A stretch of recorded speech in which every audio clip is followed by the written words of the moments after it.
Hello everyone, my name is Isabelle. I'm French and I really like English, but I'm not bilingual, so reading stories in English is a way for me to practice. So enjoy and have a good day. Bye! The Brothers Grimm Fairy Tales.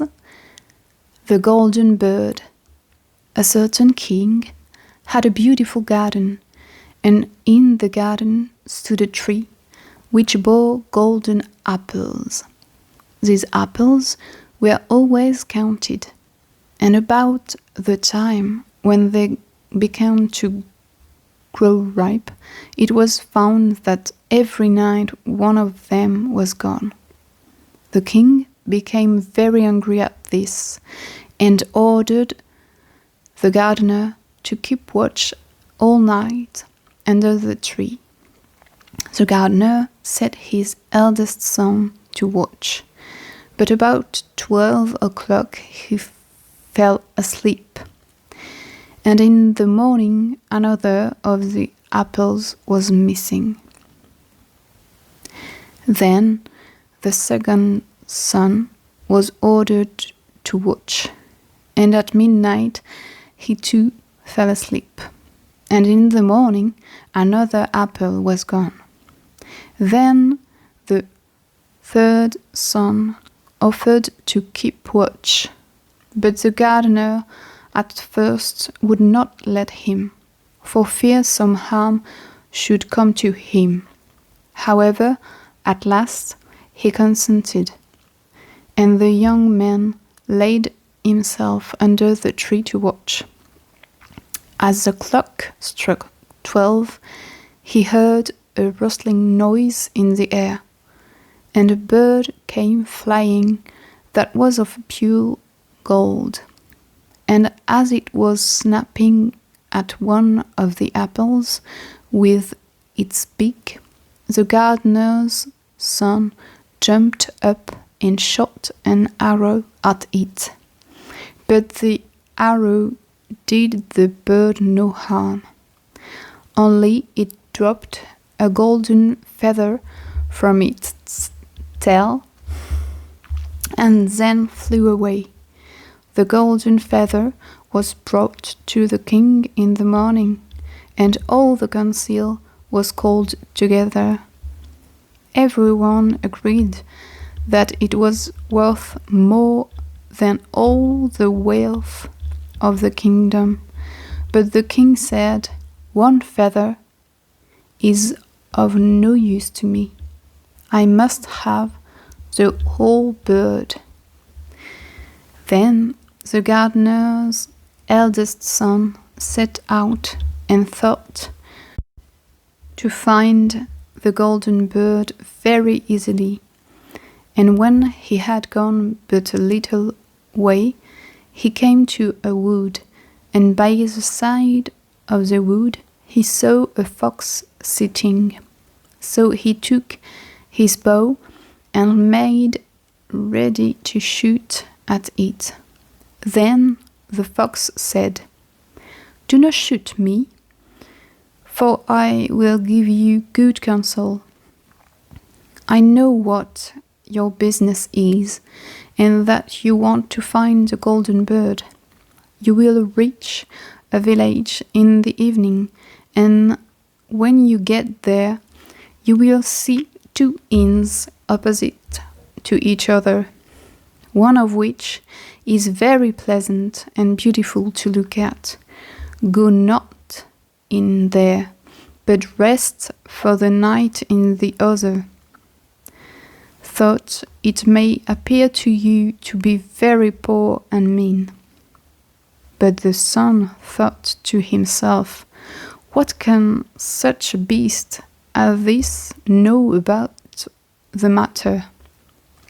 So he shot his arrow at the fox, but he missed it, and it set up its tail above its back and ran into the wood.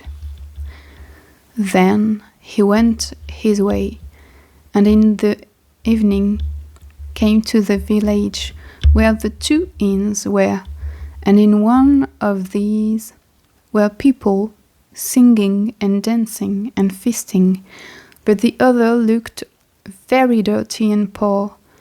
I should be very silly, said he, if I went to that Shalby house and left this charming place. So he went into the smart house and ate and drank at ease, and forgot the bird and his country too. Time passed on, and as the eldest son did not come back, and no tidings were heard of him, the second son set out, and the same thing happened to him.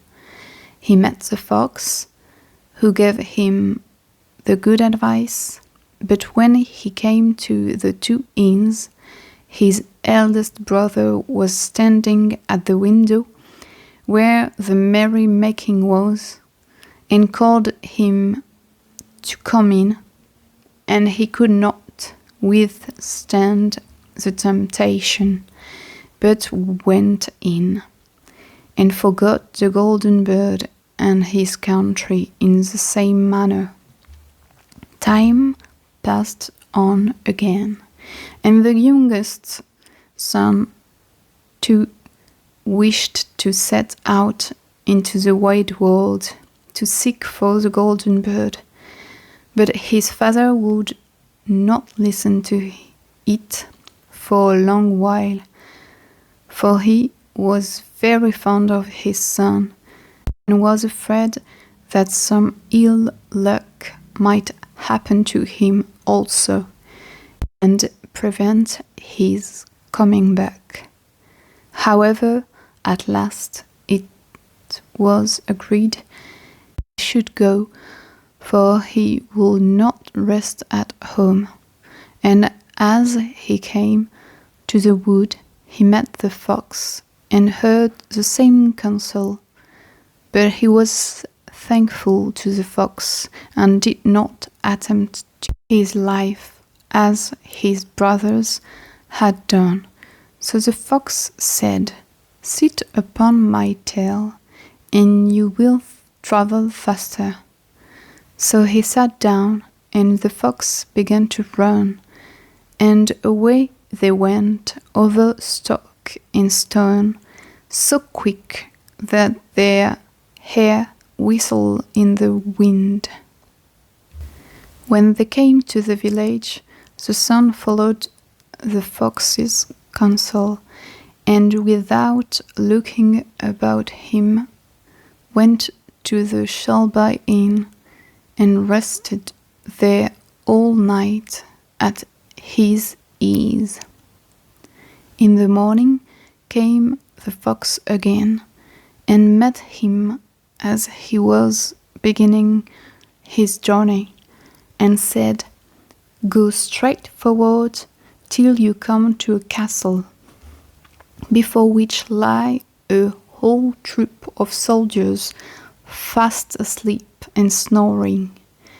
Take no notice of them, but go into the castle and pass on, and until you come to a room where the golden bird sits in a wooden cage. Close by it stands a beautiful golden cage, but do not try to take the bird out of the Shalby cage and put it into the handsome one, otherwise you will repent it." Then the fox stretched out his tail again, and the young man sat himself down, and away they went over stock and stone till their hair whistled in the wind. Before the castle gate, all was as the fox had said. So the son went in and found the chamber where the golden bird hung in a wooden cage, and below stood the golden cage, and the 3 golden apples that had been lost were lying close by it. Then thought he to himself, "It will be a very droll thing to bring away such a fine bird in this shabby cage." So he opened the door and took hold of it and put it into the golden cage. But the bird set up such a loud scream that all the soldiers awoke, and they took him prisoner and carried him before the king. The next morning the court sat to judge him, and when all was heard, it sentenced him to die, unless he should bring the king the golden horse, which could run as swiftly as the wind. And if he did this, he was to have the golden bird given him for his own.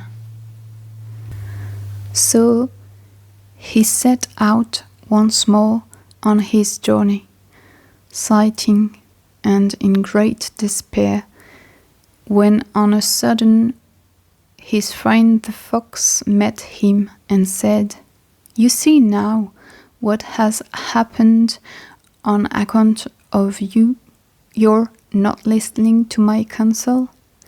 I will still, however, tell you how to find the golden horse, if you will do as I bid you.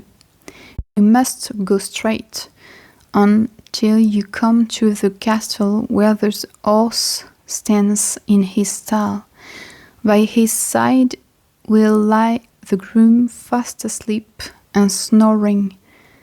Take away the horse quietly, but be sure to put the old leathern saddle upon him, and not the golden one that is close by it."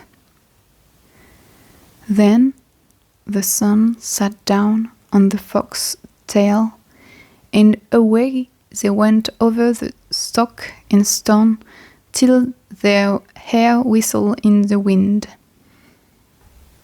All went right, and the groom lay snoring with his hand upon the saddle. But when the son looked at the horse, he thought it was a great pity to put the leathern saddle upon it.